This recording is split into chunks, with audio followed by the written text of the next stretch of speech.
This is the iPhone 17 Pro Max. I've been using it since day one, since it came out. But when I went to China, I bought this, the Xiaomi 17 Pro Max. I filmed a standalone review on this, but now back here in sunny Australia, I've actually been using it. And for half the price of an iPhone 17 Pro Max, it will genuinely blow your mind. So today I'm going to do a comparison. What is better, the iPhone 17 Pro Max, which again is almost double the price of the Xiaomi 17 Pro Max? Let's talk about it. Let's address the elephant in the room, and that is that unless you are in China, it is quite difficult to purchase yourself a Xiaomi 17 Pro Max. You could definitely go on eBay, even some of your local retailers will have it for sale. However, they are all grey market imports and you will be getting pretty price gouged. For example, people in my last video were commenting saying you can buy it off some platforms in Australia, and yes you can, but you're not paying the 1,400 Australian dollars that I paid for this model here. 16 gigabytes of RAM, 512 gigabytes of storage, and by the way, that is UFS 4.1 storage, so this is the middle of the range. You could go for up to a terabyte or down to 12 gigabytes of RAM, but even so, $1,400, absolute bargain, with a caveat. You kind of have to be in China. And there are also lots of other colors that you can purchase. However, the only one they had in stock when I was there in China, in a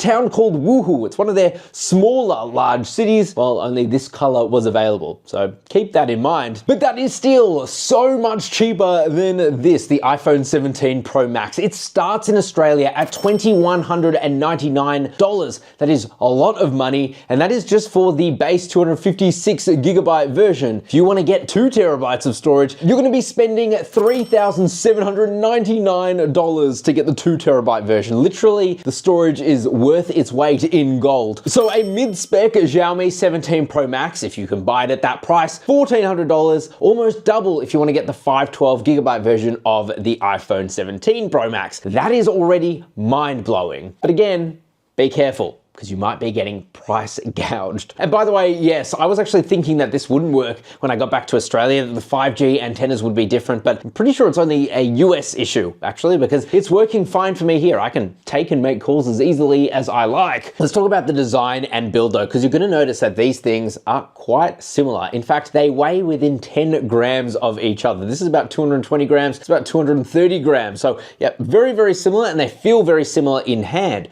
Both are aluminium build, they have a very similar thickness as well, and it's no surprise that the Xiaomi 17 Pro Max kind of looks quite similar to the iPhone 17 Pro Max. Whether you call it copying or whether you call it design inspiration, there's definitely a bit of inspiration going on, down to the fact that both of them have a camera plateau. But it's not quite that simple, is it? Because that is a display, and that is not a shitty display either. I thought it wouldn't be that great. I actually thought, I'm never gonna use it. It's a bit of a gimmick, and yeah, you do have a bit of gimmicks to it. For example, I've got a beautiful capybara here, or you could change it between heaps of different types of displays. You can download them, you can even AI them, although that is not as easy as you might think because it's very China-based. Frankly, this display here has been far more functional than I ever would have expected. It does seem a bit gimmicky, you know, a 2.9-inch display on the back of your phone. Why do you need that when you have such a beautiful 6.9-inch display here, which we'll come back to? But the reality is, this thing is incredibly functional. If you swipe from the left, you can take photos, videos using the main sensors, which again, we'll come back to. If you swipe from the right, you could change the animation. Swipe down, you could see your notifications. It even ties in with apps on the phone, like a timer. So if you have your phone facing down, you can see the timer here with some really cool animations as well. This display has been way more functional than I ever could have imagined. And certainly it is more functional than what you'd find on an iPhone, which is just aluminium, right? And the cameras. And by the way, this is an LTPO display. It is OLED, and it goes down to 1 Hertz all the way up to 120 Hertz. So a really nice display. And speaking of displays, the front display on the Xiaomi 17 Pro Max is also quite good. Guess the size of the display of this. If this is 6.9 inches, what do you think this is? That's right, it's 6.9 inches, but it is an incredibly snappy display. Again, LTPO, it can go down all the way to 1 Hertz, all the way up to 120 Hertz, very snappy, and they claim a 3,600 nit peak brightness, which is crazy, right? Compare that to the iPhone, which does get better pixel density. This display is 460 ppi, or pixels per inch, versus 416 pixels per inch. However, they're both the same size, and this is only 3,000 nits of peak brightness. However, in actual day-to-day use when you're outside in bright sunlight, there's no doubt in my mind that the iPhone display, it simply is better. The Xiaomi 17 Pro Max display is very good, and again, when you consider that the price is literally half of that of an iPhone 17 Pro Max, this is a very strong contender. However, the colors kind of get a bit washed out. It's a bit harder to see in direct sunlight versus the iPhone, which is simply a better display. Don't at me, it's just my experience with the phones. And it's kind of a similar story with the speakers in both of these phones. For years, we've been told that iPhones have the best speakers of any smartphone, and I'll be honest with you, I think that still holds true today. But the Xiaomi 17 Pro Max, boy, does it bring some stiff competition. Take a listen to both of these and tell me in the comment section, which one do you think sounds better?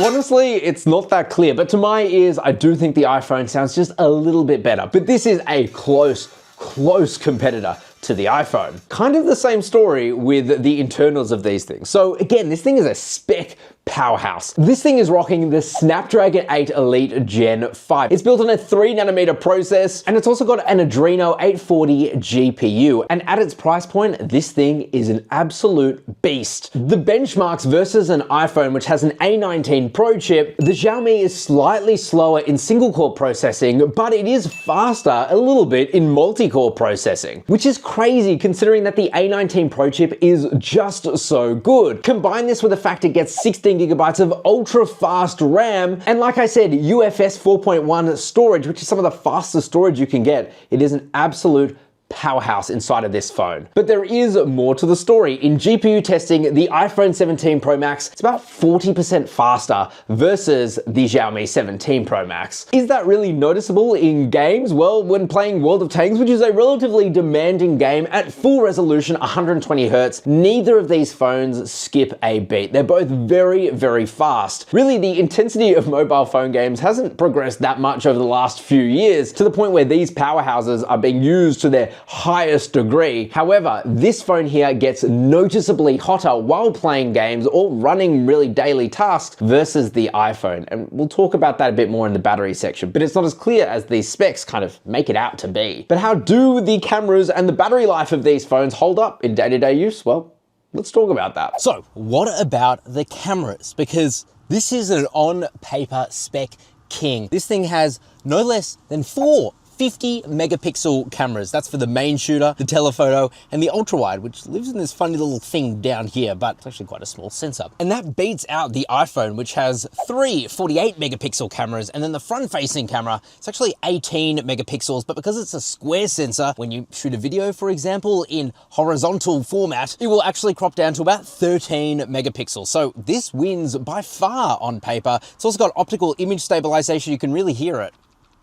inside of there, and that sounds more movement than this in the iPhone. But how does that actually translate to photos and videos? Well, photos, I've got to say, there's something a bit whack going on. It's probably a Chinese market thing. We've seen this with a lot of Chinese phones, but it really does make your skin tone very pale. If you compare this photo of myself and my fiance between the Xiaomi 17 Pro Max and the iPhone 17 Pro Max, the iPhone 17 Pro Max was definitely warmer, but that was much more true on the day. My face is typically quite red, and my partner, she's got quite dark skin, versus the Xiaomi, we both look quite pale and frankly a little bit unwell. Having said that, some of the photos it can take of landscapes and scenery are just incredible. There's definitely over sharpening. If you zoom in, you really pixel peep, versus an iPhone 17 Pro Max for the same photos. I've got to say, there is a lot of processing going on, but the photos just look so detailed, and for a lot of people you might actually prefer that. What about video? Well, video king is still the iPhone. The Xiaomi 17 Pro Max can actually film in 8K, which is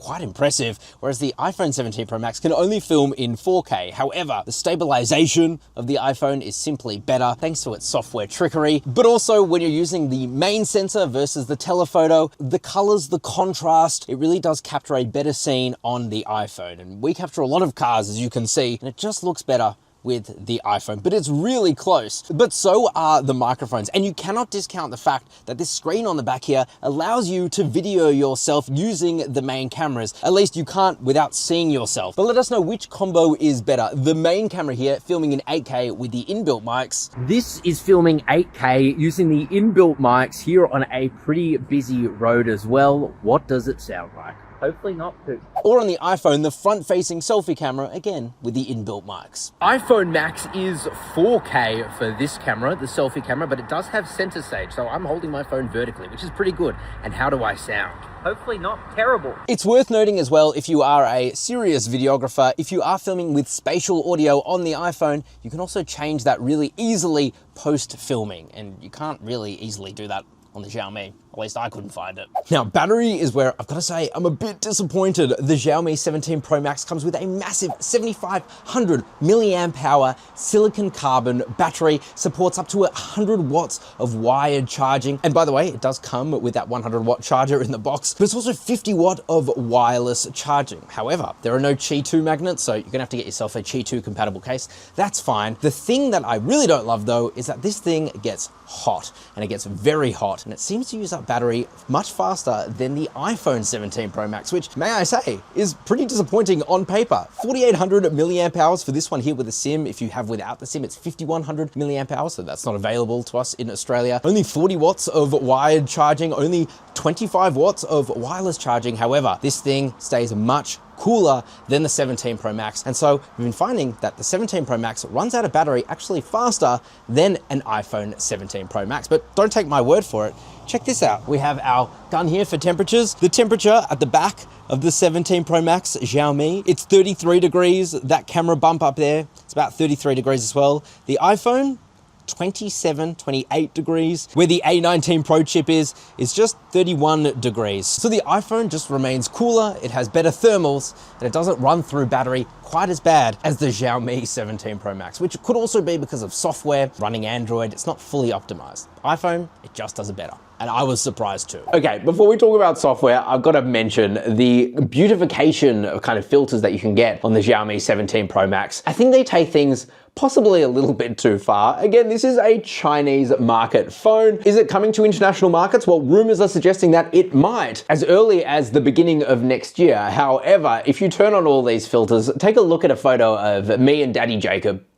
Daddy Jacob on his own. You can't make this up. Even a photo like his eyes, his hair, his face. They just look odd. I know this is a very big thing in Asian markets. However, I don't even know what to say. It's almost too far, I think. But let's talk about software, because there is more to the software story. I think what I've found testing both of these phones, and I've been using this for months and this one about a month now, the reality is that the software experience on this is just not as good as iPhone. And that really is an Android versus iOS story. The downside of using iOS is that you are completely locked down in Apple land once you use an iPhone.